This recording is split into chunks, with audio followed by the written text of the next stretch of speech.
মানুষ যে কেন আমার পিছনে লাগে আমি আসলে জানি না। আমি কারো আরে আপু, আপনি তো ভুল বললেন। মানুষ আসলে আপনার সামনেই লাগাতে চায়, বাট এত মানুষের ভিড়ে আপনার পিছনেই লাগে। কখনো কাউকে নিয়ে কখনো সমালোচনা করিনি। আমি আমার মতো সবসময় থেকে গেছি, বাট মানুষের জলে, কিছু কিছু মানুষের জলে। তা মানুষের জ্বলবে না? আপনি যে টিকটক এসে নষ্টামি করেন আর যে উন্নাসারা ভিডিও বানান, এগুলো আসলে দেখলে মানুষের মনে জ্বালা বেঁধে যায় আর কি। মানে কিসের জ্বালা সেটা তো তোমরা বুঝতে পারছো। তো হ্যালো আসসালামু আলাইকুম guys, this is Rakib from Jessore gamer. তো কেমন আছো তোমরা? আশা করি সবাই ভালো আছো, আর আল্লাহর রহমতে আমি অনেক ভালো আছি। তো তোমরা থাম্বনেল আর টাইটেল দেখে তো বুঝতে পারছো আজকে কারেন্টের ভিডিওটা হতে চলেছে। তো চলো বেশি দেরি না করে ভিডিওটা শুরু করি।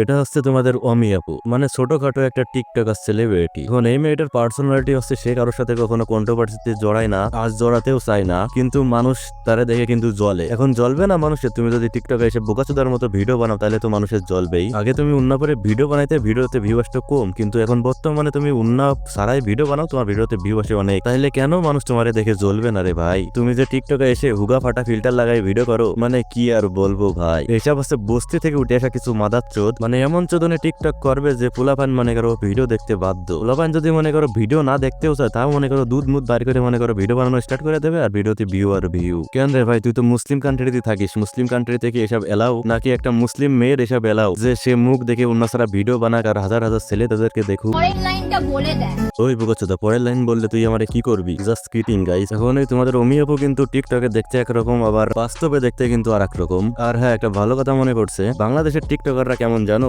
মানে মেয়েগুলোর কথা বলতেছি আর কি। তারা মনে করো হিজাব পড়বে বছরে একদিন, সেই হিজাব পরে মনে করো ভিডিও বানাবে 3-4টে আর বলবে আমি ভালো হয়ে গেছি। আর সেই সব ভিডিও দেখে মনে করো অনেক ভালো পোলাপান তাদেরকে ফলো করবে, ফলো করে পরের দিন সামনে ভিডিও আসবে দেখে অন্য ছাড়া। হ্যাঁ, এটাই হয় ভাই। আসলে এসব বুকাসুদার আছে চরিত্রহীন সব কয়টা, পরিবারের শিকার অভাব ভাই। আসলে ভাই সব মেয়েদের মনে করো পরিবার ভালো না, পরিবার ভালো হইলে কিন্তু সোশ্যাল মিডিয়ায় আসতে দিত। এ ভাই একটা লাকি দেন তো লাল, মনের সুখে খাই।